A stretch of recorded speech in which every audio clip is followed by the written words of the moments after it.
semuanya, perkenalkan nama saya Sitra Badini Putri. Di sini saya akan memberikan video psikoedukasi mengenai kesehatan mental. Nah, jadi coba deh kalian bayangin ketika kalian itu mau presentasi, terus tiba-tiba jantung itu berdebar kencang, terus juga kita tuh dingin, pikiran kita tuh langsung dipenuhi berbagai kemungkinan buruk gitu. Nah, atau juga mungkin kalian tuh pernah susah tidur karena kepala kalian itu nggak berhenti untuk berpikir gitu.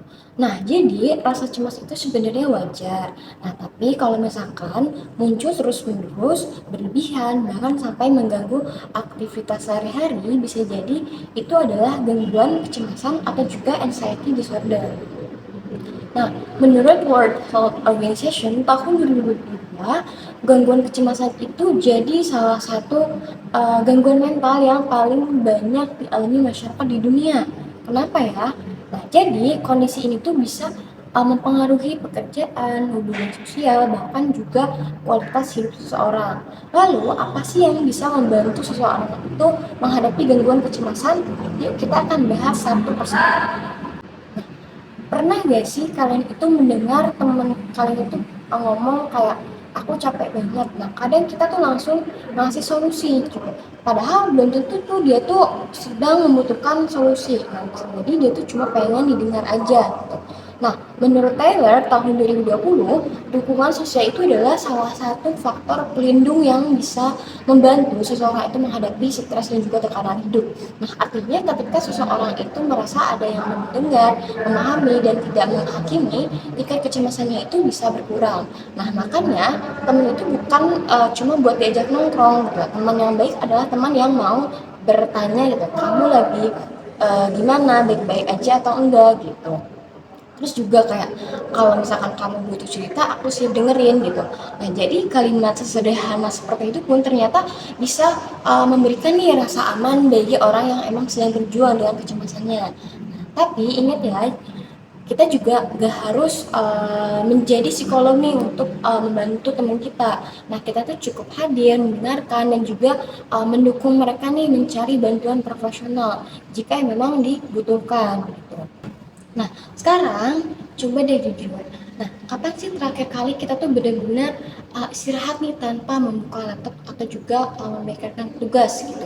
Nah, jadi banyak sih orang yang merasa kalau misalkan istirahat itu sama dengan malas gitu. Padahal justru sebaliknya.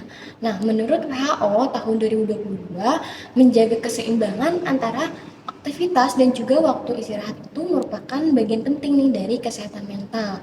Nah, jadi rekreasi juga itu gak harus mahal, seperti jalan sore, olahraga, main sama hewan peliharaan, terus juga nonton film favorit, atau mungkin sekedar duduk aja sih sambil menikmati kopi gitu, atau juga mendengarkan musik.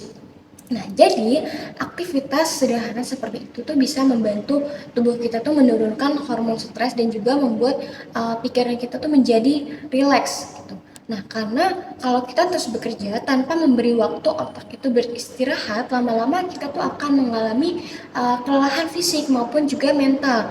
Nah, disinilah work-life balance itu menjadi penting karena terutama bagi orang yang emang punya kecenderungan mengalami kecemasan gitu. Nah, sekarang bayangin deh, kalau misalkan orang yang tiap hari itu kerja, pulang ke rumah, terus nggak punya teman untuk cerita, terus besoknya ngulangin rutinitas yang sama, gitu ya. Terus lama-lama rasa cemas itu bisa jadi semakin menumpuk gitu ya. Terus menurut penelitian Laudes dan juga rekan-rekannya tahun 2020, kesepian dan isolasi sosial itu berhubungan nih dengan meningkatnya risiko depresi dan juga gangguan kecemasan. Nah, selain itu, seseorang juga bisa mengalami burnout, sulit tidur, mudah marah, terus juga mungkin kehilangan semangat, bahkan menarik diri dari lingkungan sosial. Nah, artinya kesehatan mental itu nggak cuma dipengaruhi oleh diri kita sendiri, tapi juga oleh hubungan kita dengan orang lain dan bagaimana sih kita memperlakukan diri sendiri gitu. Nah, kalau misalkan kecemasan itu mulai mengganggu aktivitas sehari-hari kita, nah kalian itu jangan ragu untuk mencari bantuan profesional. Nah, salah satu terapi yang paling sering digunakan adalah cognitive behavioral therapy atau CBT. Jadi, menurut Joy Pers dan juga kolega tahun 2023, nah CBT itu terbukti efektif nih membantu menurunkan gejala gangguan kecemasan. Nah, jadi di terapi ini seseorang itu akan belajar untuk mengenali pikiran-pikiran negatif yang sering muncul, terus juga uh, kemudian mengubahnya menjadi cara berpikir yang lebih realistis. Selain CBT juga ada juga acceptance dan juga komitmen terapi atau ACT. Nah, jadi terapi ini tuh mengajarkan kalau misalkan kita tuh nggak harus menghilangkan semua rasa cemas. Justru kita tuh belajar menerima keberadaan si rasa cemas tersebut gitu, tanpa mengendalikan hidup kita. Nah, beberapa orang lain juga dengan terbantu tuh dengan latihan mindfulness, yaitu melatih diri untuk fokus nih pada apa yang emang sedang terjadi, jadi bukan terus memikirkan hal-hal yang emang belum terjadi di masa depan. Nah, dan kalau memang diperlukan, psikolog juga bisa bekerja sama nih dengan psikiater agar penanganan itu menjadi lebih optimal. Nah, jadi teman-teman, gangguan kecemasan itu bukan berarti seseorang itu lemah. Mereka tuh hanya sedang menghadapi tantangan yang mungkin nggak terlihat nih orang-orang lain. Nah, sebagai teman, kita bisa menjadi tempat yang aman untuk mereka bercerita. Terus juga sebagai individu, kita bisa memberi waktu untuk beristirahat dan juga melakukan hal-hal yang kita sukai. Dan yang paling penting, jangan takut untuk mencari bantuan profesional, karena meminta pertolongan itu bukan tanda kelemahan gitu, melainkan bentuk kepedulian terhadap diri sendiri.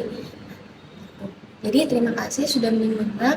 Semoga setelah menonton ini kita bisa lebih peduli terhadap kesehatan mental, baik untuk diri kita sendiri maupun juga orang-orang di sekitar kita. Terima kasih.